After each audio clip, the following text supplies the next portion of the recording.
दोस्तों, super hero तो आपने बहुत देखे होंगे, पर क्या ऐसा हीरो देखा है जो जीतने निकले और हर बार हारे, फिर भी कॉमिक्स बेस्टसेलर बन जाए? मिलिए दोस्तों हमारे रजिस्टर्ड लूजर पर जनता के चहेते बांकीलाल से। साल 1987 में राज कॉमिक्स ने एक ऐसा कैरेक्टर पेश किया जिसने भारतीय कॉमिक्स में हंसी और फैंटेसी का बेमिसाल मेल कर दिया। बांकीलाल को शुरुआत में रचा था लेखक पपिंदर जुनेजा जी ने और इस किरदार को जीवंत किया आर्टिस्ट जितेंद्र बेदी जी ने।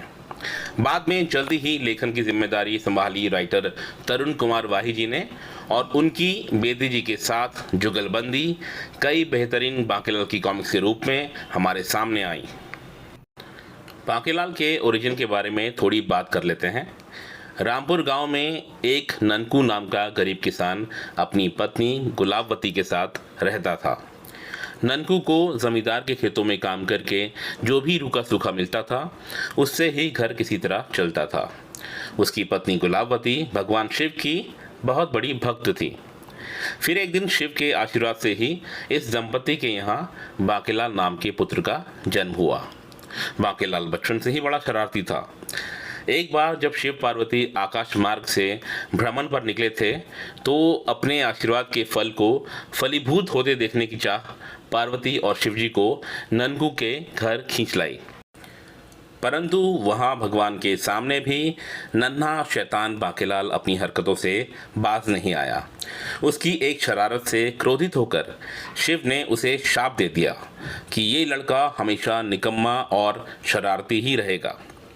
गुलाबवती गिड़गिड़ाई और उनकी विनती पर फिर शिवजी पसीज गए और उन्होंने कहा, देखो मेरा शाप तो मिट नहीं सकता, पर इसका प्रभाव कुछ इस तरह कम हो सकता है कि ये लड़का जो भी शरारत करेगा उससे इसे कोई हानि नहीं पहुंचेगी बल्कि कुछ लाभ ही होगा और ऐसी ही शरारतों के लाभ से इसका जीवन यापन होगा।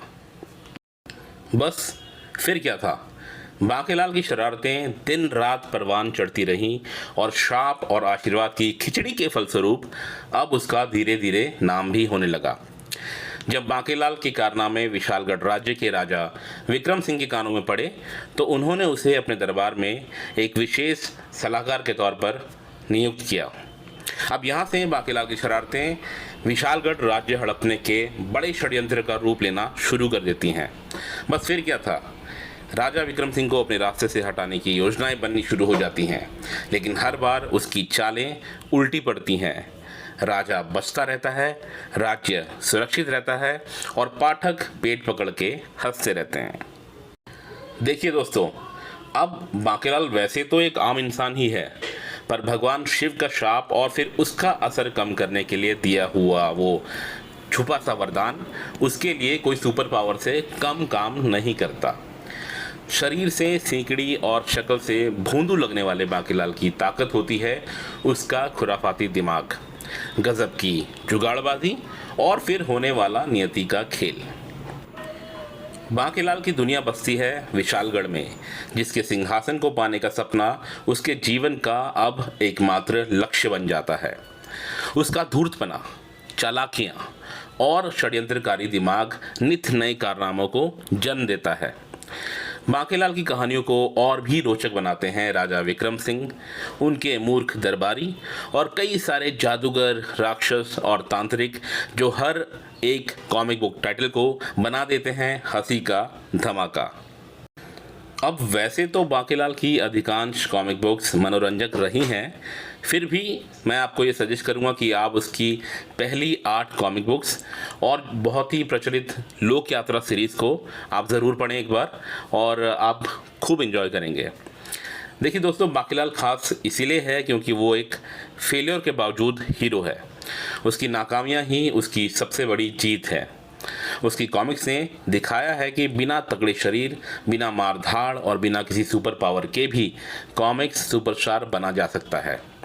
आपको ये जानकर हैरानी होगी कि बांकीलाल के ज़्यादा नहीं तो कम से कम 230 से ज़्यादा कॉमिक बुक टाइटल्स अभी तक बाज़ार में आ चुके हैं, जो कि अब तक राज कॉमिक्स के किसी भी एक सेंट्रल कैरेक्टर के आने वाले सबसे ज़्यादा टाइटल्स हैं। चलिए दोस्तों, अब आप लोग मुझे बताइए आपको बांकीलाल की कॉमिक्स पढ़ते हुए सबसे ज़्यादा हंसी कब आई थी?